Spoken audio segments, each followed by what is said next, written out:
کل ہم نے استغفار کے بارے میں پڑھا تھا کہ یہ مہینہ گناہوں کی بخشش کا مہینہ ہے، اور اس میں ہمیں پوری کوشش کرنی ہے کہ ہم اللہ سبحانہ وتعالی سے اس مہینے کے بعد پوری طرح بخشش حاصل کر چکے ہوں۔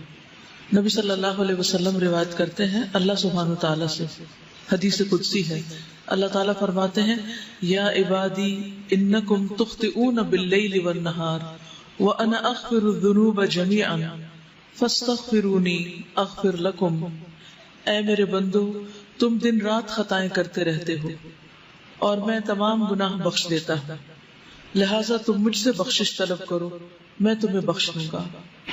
بخشش کے لیے سب سے اہم چیز کیا ہے کہ انسان اپنی ندامت کا اظہار کرے، اپنے گناہ پر شرمندگی۔ تو اس کے لیے آپ کو کرنا یہ ہے کہ اکیلے میں آج بیٹھ کر، صرف آج ہی نہیں پورا مہینہ اگر یہ عمل کرے تو بہت مفید ہوگا، اکیلے میں بیٹھ کر اپنے کسی ایسے گناہ کا ذکر کریں اللہ تعالیٰ کے سامنے جو صرف آپ کو پتا ہے، اللہ نے دنیا میں وہ آپ کا گناہ چھپایا ہوا ہے، اور اللہ سبحانہ تعالیٰ سے اپنی کمزوری کا اعتراف کریں، شرمندگی اور ندامت کا اظہار کریں، اور پھر رو کر اللہ تعالیٰ سے معافی مانگیں، کیونکہ فَإِنَّهُ لَا يَغْفِرُ الذُّنُوبَ إِلَّا أَنْتَ، اللہ کے سوا کوئی بھی ایسا نہیں جو گناہوں کو معاف کر سکے۔ تو اس لیے بہت ضروری ہے کہ ہم ندامت اختیار کریں، شرمندہ ہوں، اپنی غلطیوں کو مانیں، اور جب ایک انسان غلطی مان لیتا ہے تو پھر التائب من الذنب کمن لا ذنب لہ، انسان اتنا صاف ہو جاتا ہے گویا اس نے کوئی گناہ کیا ہی نہیں، کمن لا ذنب لہ۔ اسی طرح توبہ کے لیے اگر کوئی کبیرہ گناہ سرزد ہو چکا ہے زندگی میں، پاسٹ میں، جو آپ کو ہانٹ کرتا رہتا ہے، بار بار آپ کو پریشانی ہوتی، تو اس کے بارے میں کیا کرنا چاہیے؟ رسول اللہ صلی اللہ علیہ وسلم نے فرمایا جب کسی بندے سے کوئی گناہ سرزد ہو جائے پھر وہ اچھی طرح وضو کرے، پھر کھڑا ہو اور 2 رکعت نماز ادا کرے، پھر اللہ تعالیٰ سے بخشش مانگے تو اللہ تعالیٰ اسے ضرور معاف کر دیتے ہیں۔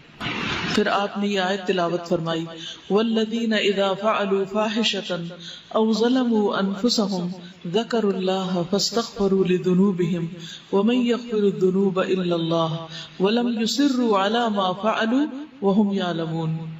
اور پرہیزگار وہ لوگ ہیں کہ جب ان سے کوئی بے حیائی کا کام ہو جائے، انسان ہے نا، غلطیاں ہو جاتی ہیں اور بعض اوقات تو ہم ریئلائز بھی نہیں کرتے کہ غلطی ہو چکی ہے، یا وہ اپنی جانوں پر ظلم کر بیٹھے تو وہ فوراً اللہ کو یاد کرتے ہیں، دیر نہیں لگاتے اور اپنے گناہوں کی معافی مانگتے ہیں، اور اللہ کے سوا اور کون ہے جو گناہ معاف کر سکتا؟ اور کون ہے؟ کوئی بھی تو نہیں۔ ساری دنیا بھی اگر ہمیں پاک باز پاک دامن قرار دے دے اور یہ کہے کہ آپ تو بہت ہی نیک لوگ ہیں، اور سرٹیفکیٹ جاری کر دے اور ایوارڈ اس پر دے دے ہمیں کہ ہم نیک ہیں، لیکن ہم نیک نہیں ہو سکتے جب تک کہ ہمیں اللہ سبحانہ تعالیٰ کی طرف سے نجات کا پروانہ نہ مل جائے۔ تو اس لیے بہت ضروری ہے کہ ہم خاص طور پر اللہ سبحانہ تعالیٰ کی طرف رجوع کریں، اور نماز جو کہ برائیوں کو مٹا دیتی ہے تو توبہ کے نوافل کا اہتمام کریں، یعنی جب بھی دل میں پریشانی آئے کسی گناہ کی تو اس کے علاج کے لیے نفل پڑھیں، اور پھر وہ دانستہ اپنے کیے پر اصرار نہیں کرتے، یعنی جو غلطی ان سے ہو گئی اسے بار بار دہراتے نہیں۔ اس استغفار کا فائدہ کیا ہوگا؟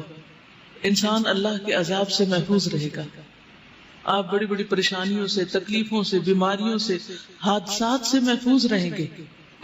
نبی صلی اللہ علیہ وسلم نے فرمایا العبد آمن من عذاب اللہ ما استغفر اللہ، بندہ جب تک اللہ سے استغفار کرتا رہتا ہے اس وقت تک اللہ کے عذاب سے محفوظ رہتا ہے۔ جیسے قرآن مجید میں بھی آتا ہے نا کہ اللہ ان کو عذاب نہیں دے گا جب تک کہ وہ استغفار کرتے رہے۔ تو آپ کے اندر کسی بھی قسم کا اگر کوئی خوف ہے، بعض اوقات کچھ لوگوں کو فوبیاز ہوتے ہیں، یہ چھت نہ مجھ پہ گر پڑے، یا بلندی پہ جانے کا خوف ہوتا ہے، یا اپنی جان مال اولاد کے بارے میں کوئی بھی خوف ہوتا ہے، کسی بھی قسم کا کوئی خوف آپ کو جب ستاتا ہے اپنے مستقبل کا، بڑھاپے کا، آخرت کا، تو ان سب سے بھی نجات پانے کا ذریعہ یہی ہے استغفار، کیونکہ العبد آمن من عذاب اللہ ما استغفر اللہ، بندہ اللہ کے عذاب سے امن میں ہے، اللہ تعالیٰ ایسے بندے کو عذاب نہیں دے گا جب تک کہ وہ استغفار کرتا رہتا ہے۔ انسان کے گناہ خواہ آسمان کی بلندیوں تک پہنچ جائیں، لیکن اگر وہ اللہ سے معافی مانگتا ہے تو اللہ تعالیٰ اس کو معاف کر دیتا ہے، اور اللہ تعالیٰ کو اس کی کوئی پرواہ نہیں۔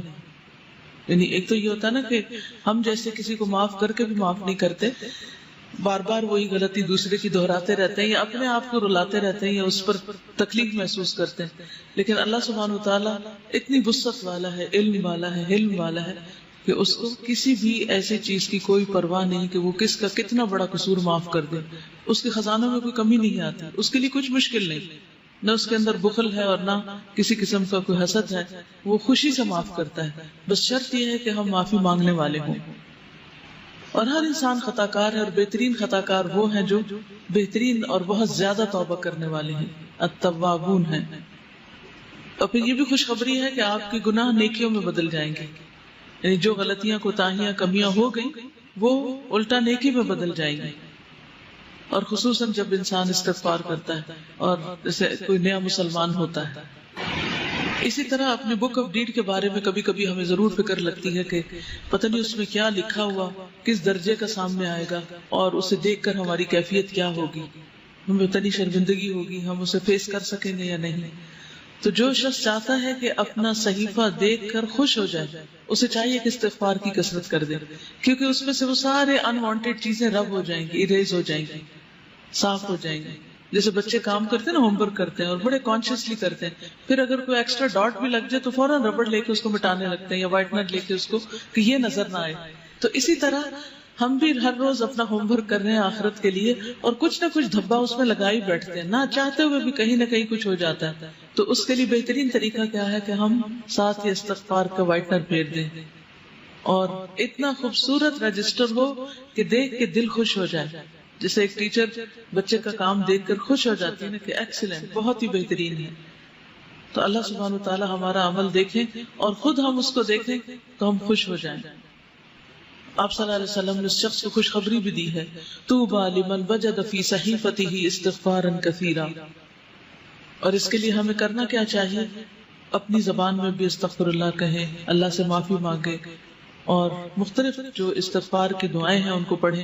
انشاءاللہ ایک نیا کارڈ بھی بن رہا ہے جس میں سارے استغفار قرآن مجید سے اور مسنون جتنی بھی دعائیں استغفار کی ان سب کو جمع کریں تاکہ کوئی کسر نہ چھوڑے اللہ سبحانہ تعالیٰ سے معافی مانگنے کی ہر طریقے سے. کیونکہ بعض اوقات ہوتا ہے نا، ایک انداز میں بات کرنا اللہ تعالیٰ کو پسند آتا ہے اور بعض اوقات ایک اور انداز میں زیادہ افیکٹو ہوتا ہے. تو ہمیں نہیں پتا کہ کون سا طریقہ اللہ کو زیادہ پیارا ہو، تو ہم سارے طریقے اختیار کر لیتے ہیں تاکہ اللہ تعالیٰ ہمیں معاف فرما دے. اور عام طور پر جو کثرت سے آپ چلتے پھرتے پڑھ سکتے ہیں، استغفر اللہ العظیم الذی لا الہ الا هو الحی القیوم واتوب الیہ.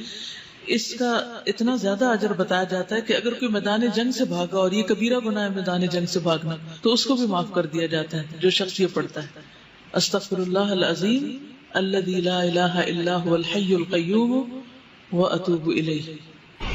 پھر اسی طرح یہ ہے کہ انسان کو اس بات کی بھی توقع رکھنی چاہیے کہ میرے اس استغفار سے میرا رب خوش ہو رہا ہے. کیونکہ وہ اونٹنی والی جو حدیث آتی ہے کہ اللہ تعالیٰ اس بندے سے زیادہ خوش ہوتا ہے جس کو صحرا میں کھوئی ہوئی اونٹنی مل جاتی. تو جب ہم استغفار کرتے ہیں تو یہ کوئی معمولی فعل نہیں ہے. اللہ سبحانہ تعالیٰ اپنے بندے سے راضی ہو جاتے ہیں، خوش ہو جاتے ہیں. اور پھر آئندہ کے لیے گناہوں سے ڈرتے بھی رہنا چاہیے. یہ نہیں کہ انسان دلیر ہو جائے کہ اللہ تعالیٰ خوش ہوتے ہیں تو پھر میں اور جی بھر کے گناہ کر لوں.